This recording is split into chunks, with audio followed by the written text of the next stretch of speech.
Hello everyone. तो कैसे हो आप लोग। आज है हमारा लेक्चर नंबर 4 जहां पे हम लोग डिस्कस करने जा रहे हैं benefits of understanding business environment, या फिर मैं बोल सकता हूं benefits of environmental scanning. Understand करेंगे बिजनेस इन्वायरमेंट को तो उसको इन्वायरमेंटल स्कैनिंग ही बोलते हैं। तो सबसे पहला पॉइंट है फर्स्ट मूवर एडवांटेजेस।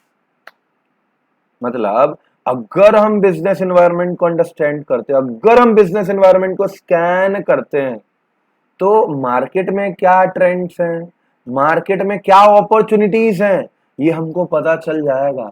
और जो अपॉर्चुनिटीज है उसको दम दम दम दम दम दम करके ग्रैब कर लेंगे। क्या करेंगे? ग्रैब कर लेंगे। और अपॉर्चुनिटीज को ग्रैब करेंगे तो हमारा जो टारगेट है वो हम अचीव कर पाएंगे, अपने प्रॉफिट हम ज्यादा से ज्यादा बढ़ा लेंगे। जैसे कि मैं इसका एग्जांपल लूंगा, मैगी ने देखा कि इंडिया के मार्केट में नूडल्स का मार्केट नहीं है, नूडल्स का बिजनेस नहीं है। मैगी ने सोचा कि क्यों ना इंडिया के मार्केट में मैगी को लाया जाए। मैगी को लाया उन्होंने, और आज के टाइम में ऐसा सिचुएशन है, उन्होंने अपॉर्चुनिटीज को ग्रैब इस तरीके से किया कि आज के टाइम में नूडल्स के जगह पे लोग क्या बोलते हैं? मैगी बोलते हैं। तो यही बेनिफिट होता है बिजनेस एनवायरनमेंट को अंडरस्टैंड करने का, कि आप फर्स्ट मूवर एडवांटेज ले सकते हो। पहला कदम लेके आप बिजनेस में क्या कर सकते हो? अपना नाम दबदबा बना सकते हो। अगला है कस्टमर फोकस।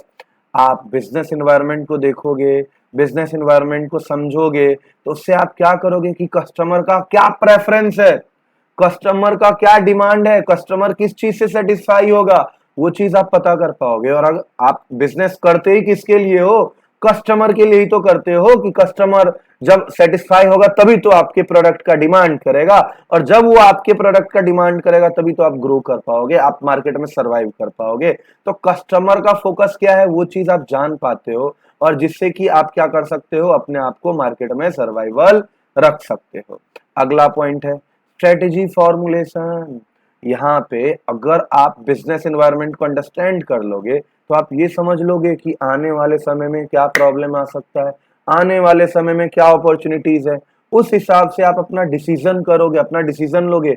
अगर सोचो कि गवर्नमेंट ने देखा, या फिर गवर्नमेंट में बोल रहा हूँ, बिजनेस ने बोला, बिजनेस ने देखा कि आने वाले समय में जैसे अभी एम पॉक्स का बहुत चर्चा हो रहा है, जैसे कोविड-19 आया था ना, वैसे अभी मंकी पॉक्स बहुत ज्यादा वायरल अभी चल रहा है। और आपको अगर नहीं पता है तो वर्ल्ड हेल्थ ऑर्गेनाइजेशन ने ना इसको नोबल वायरस घोषित कर दिया है। तो इसको देखते हुए इंसान ने क्या किया? कुछ डिसीजन लिया कि इससे रिलेटेड, अब इस चीज से रिलेटेड वैक्सीन बनाओ। अपना अपॉर्चुनिटीज देखा और डिसीजन लिया, और उससे क्या हो पाया कि वो बिजनेस के स्ट्रेटेजीज को अलाइन कर पाया करंट मार्केट कंडीशन की और फ्यूचर ट्रेंड से, और अपने बिजनेस को अच्छे से सर्वाइवल कर लेगा। अगला पॉइंट है पब्लिक इमेज। जैसे टाटा अभी ना इस सब चीज के मामले में बहुत आगे है। टाटा ना पब्लिक इमेज कैसे ग्रैब करना है बहुत अच्छे से जानती है। टाटा देख रही है कि भाई साहब यहाँ पे लोग ना सस्टेनेबल इन्वायरमेंट को लेके बहुत ज्यादा मतलब अग्रेसिव है, इन्वायरमेंट को लेके लोग ना बहुत ज्यादा अवेयरनेस दिखा रहे हैं। तो इस वजह से टाटा क्या करती है ना, अपने कभी भी आपने देखा आईपीएल देखते रहोगे, आईपीएल में आप देखते रहोगे कि कुछ सिक्स लगाया, कुछ विकेट्स गिराया, कुछ मेडन ओवर्स गए, तो टाटा ना उतने पेड्स लगा, ट्रीज जो है सो लगाएंगी। तो ये एक तरीके से क्या है, इस तरीके से पब्लिक इमेज, आप अगर कस्टमर्स के लिए जो कस्टमर चाहती है वो करोगे, कस्टमर को फोकस करके आप जो कस्टमर चाहती है वो आप करोगे, इससे क्या होगा? आपका ब्रांड वैल्यू बनेगा, आपका कस्टमर इमेज, आपका पब्लिक इमेज बढ़ेगा। तो वही चीज बोला गया है, businesses that are aware of social and environment expectation can develop practices and that invents their public image leading to increase trust and brand loyalty. Tata का एग्जांपल ले लो। अगला पॉइंट है टेक्नोलॉजिकल चेंजेस। आप देखोगे मार्केट में आपके कॉम्पिटिटर्स, आपके rivals technology में नए चेंजेस जो आए हैं उसको यूज कर रहे हैं कि नहीं कर रहे हैं। अगर उन्होंने नया टेक्नोलॉजी अडॉप्ट कर लिया और आप अडॉप्ट नहीं करोगे तो आपका एफिशिएंसी कमजोर हो जाएगा, आपका कॉस्ट ऑफ प्रोडक्शन ज्यादा रहेगा, और मार्केट में आप कंपटीशन से बाहर हो जाओगे। तो आप देखोगे कि टेक्नोलॉजिकल चेंजेस क्या हो रहे हैं और उसको आप क्या करोगे? अडॉप्ट करोगे, आप उसको अडेप्ट करोगे।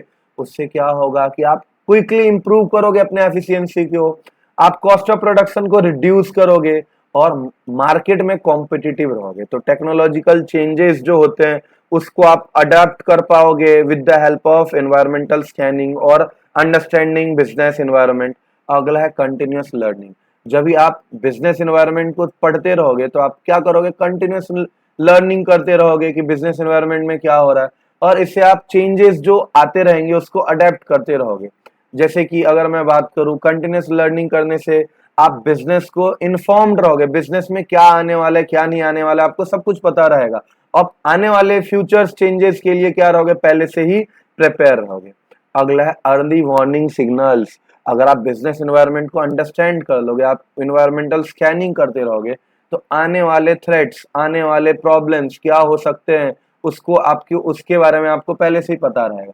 जैसे अभी अगर आपको पता होगा कि जापान जैसी कंट्री में इकोनॉमिक रिसेशन चल रहा है, तो अगर वहां पे जो लोग इकोनॉमिकल स्कैनिंग कर रहे होंगे, इकोनॉमिकल स्कैनिंग कर रहे रहेंगे, इन्वायरमेंटल स्कैनिंग, सॉरी माफ करिएगा, इन्वायरमेंटल स्कैनिंग करते रहेंगे, वो लोग क्या करेंगे कि देखेंगे कि भैया ये रिसेशन का सिग्नल है, मतलब कंट्री हमारी इकोनॉमिकली रिसेशन में जाने वाली है, तो उस चीजों का प्रोडक्शन करो जिस चीज का प्राइस कम हो। जो महंगी महंगी चीजें हैं, लग्जरी गुड्स हैं, उन सब चीजों का अगर प्रोडक्शन करेगी तो उस सिचुएशन में उस चीजों का मार्केट नहीं चलेगा। तो अर्ली वार्निंग सिग्नल्स भी हमको, इकोनॉमी इन्वायरमेंटल स्कैनिंग हमको